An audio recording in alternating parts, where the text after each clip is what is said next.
those of you with sun, moon, or particularly rising in the sign Aquarius, this video is for you, but also to be considered wherever Aquarius may fall in the chart. Aquarius is of particular interest too when we consider that we are moving into an Aquarian cycle, quite a large one at that, bringing in the forces of Uranus and Jupiter, the esoteric ruler. But we shall consider the Aquarian problem at the individual level today.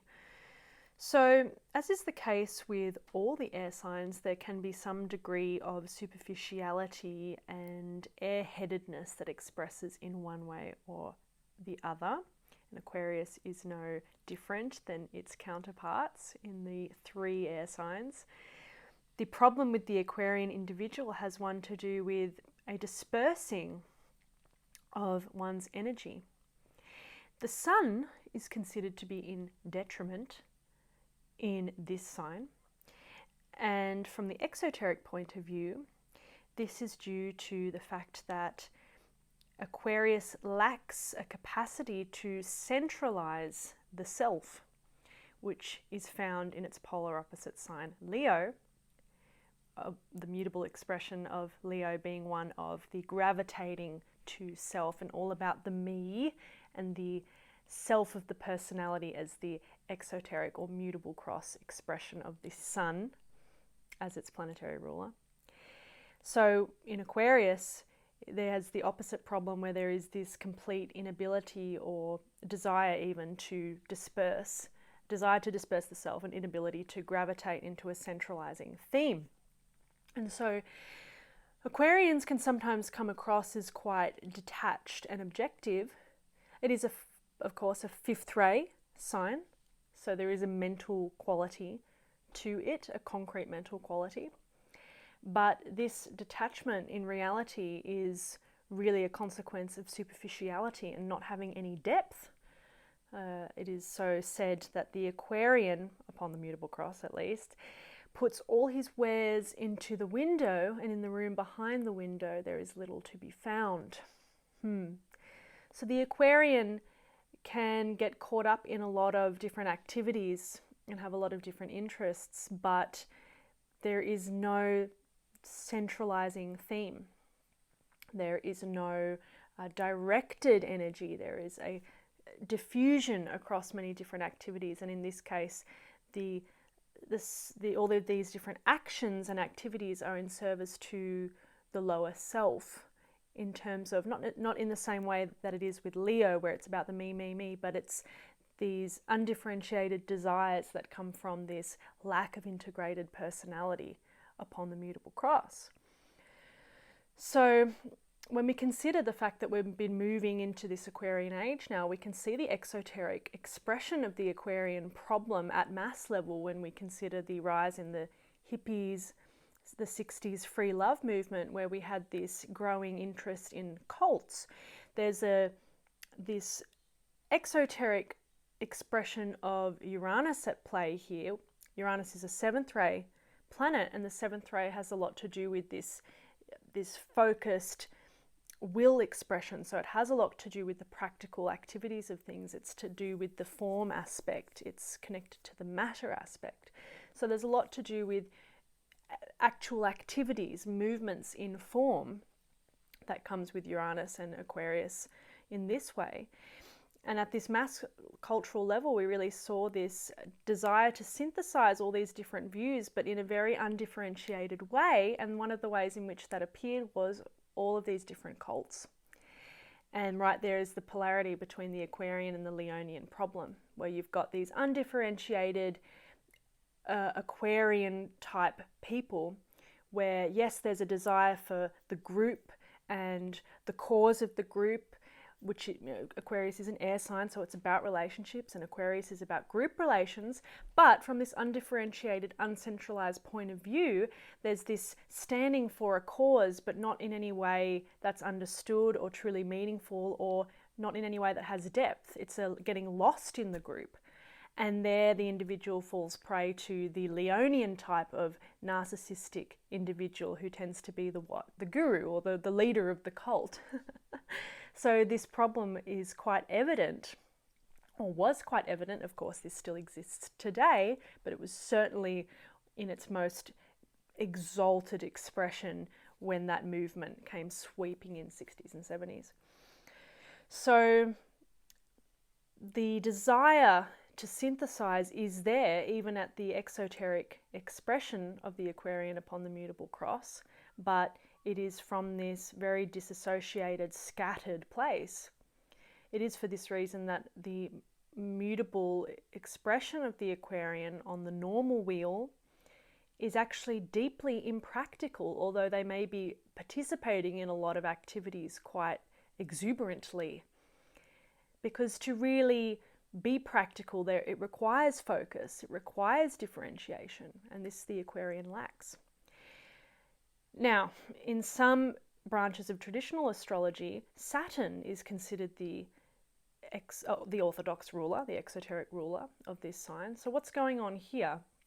Because it is certainly true that some Aquarians can actually have this much more Capricornian concreteness to them.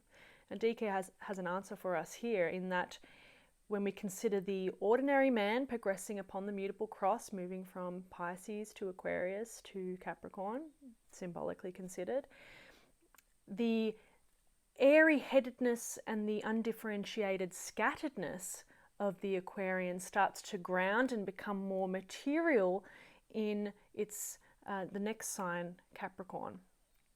And of course we have to consider that while we can separate these signs, ultimately they're all basically an expression of the one life, yeah?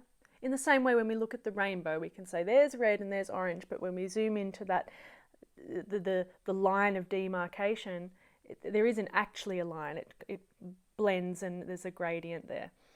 So in that way, there is an evolution upon the mutable cross towards the superficial airy-headedness becoming a bit more grounded and a bit more Capricornian. Whereas the man on the reversed wheel, symbolically considered, where we're talking about the going onto the fixed cross, where we're climbing the mountain of initiation, we're getting that the steady overcoming the laws of karma, working through the laws of karma through Saturn, and then being liberated into Aquarius as the world server. So it changes direction there.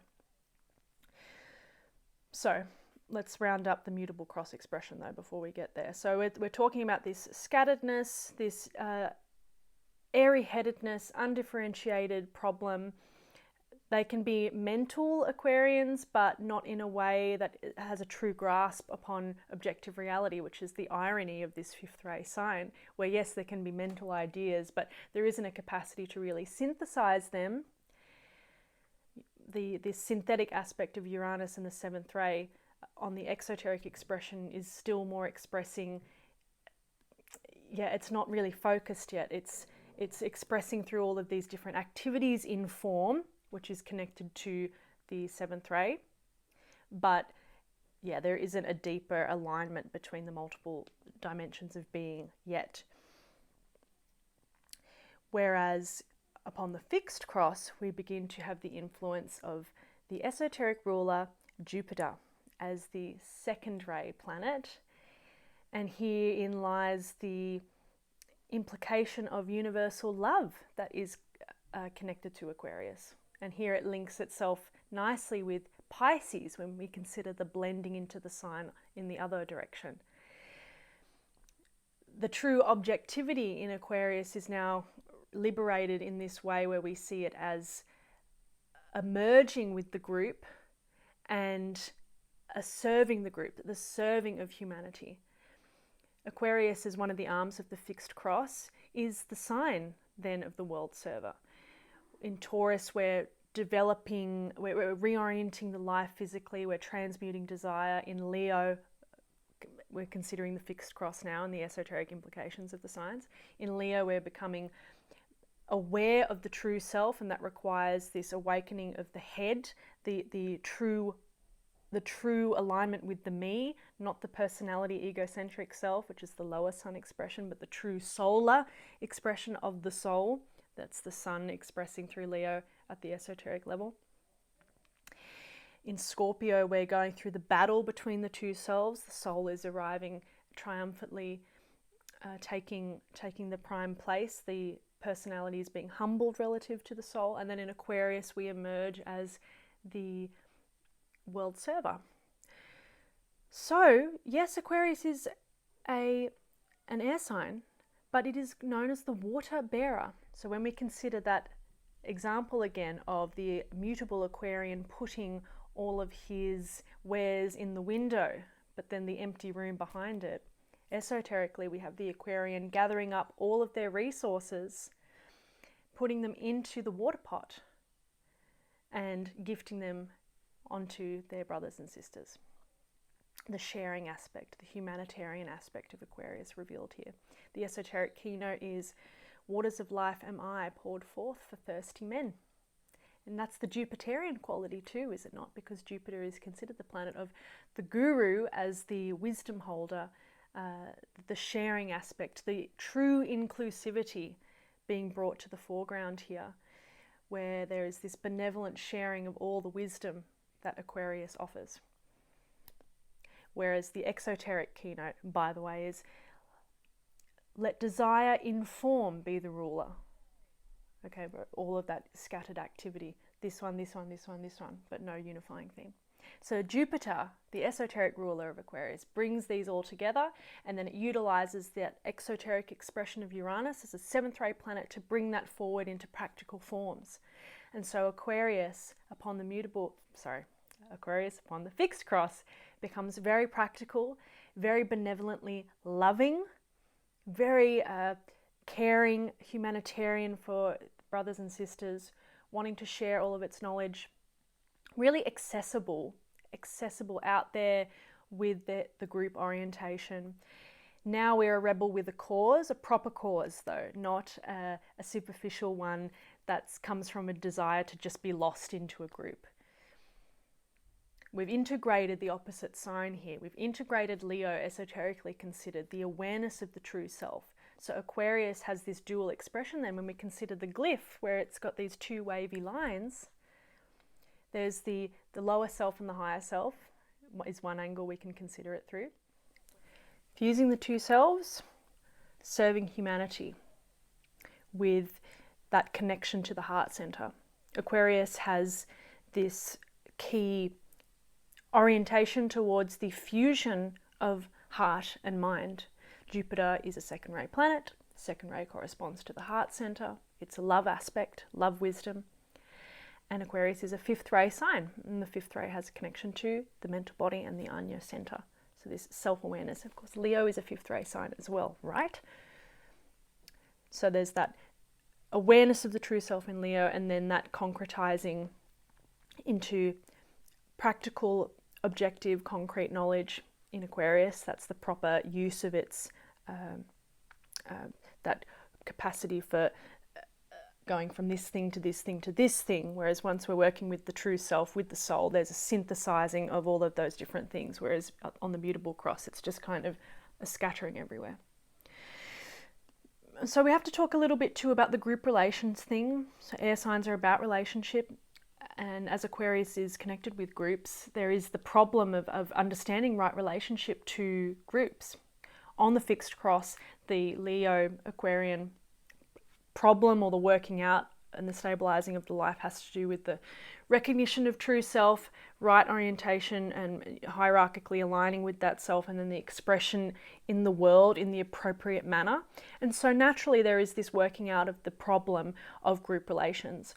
Upon the mutable cross, Aquarius can really struggle with the lessons of relationship. There's a lot of that confusion of right relationship, with one example being what I described before with the cult example, for instance, where there's just a getting lost in a random group and you think you're serving a group or something like this, but that's really a lot of energy and resources have been wasted being in the wrong place with the wrong group of people. Interestingly, Aquarius rules the blood and the circulatory system. So this connection with the breath and the blood, once again, it's the waters of life.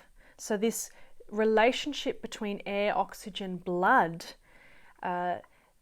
where when we're scattering our energy in the mutable way with this sign, there is a loss of energy, great loss of energy. So there can be that energy problem, again, why Aquarius can be quite impractical upon the mutable cross. We're scattering our attention everywhere, we're losing energy, and we do that with our relationships as well. So the need to work out proper group relationships with others.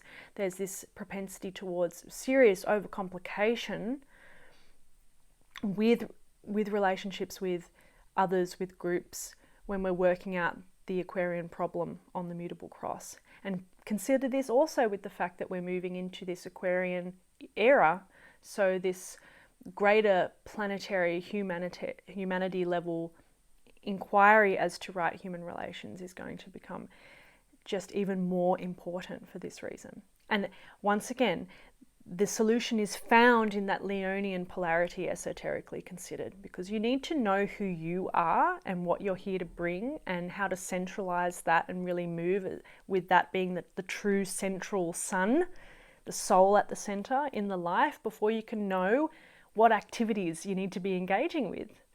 Because until you have that central self, in this case, the soul, you're just a leaf in the wind, which can be always the problem to some extent with the air signs. There is great promise with the evolution of Aquarius. It is truly a very benevolent, sharing, soulful sign because of its Jupiterian influence. When we can anchor our connection to the soul and mount the fixed cross properly, the Aquarian, as previously mentioned, is benevolent, loving, caring, very, very sharing and accommodating.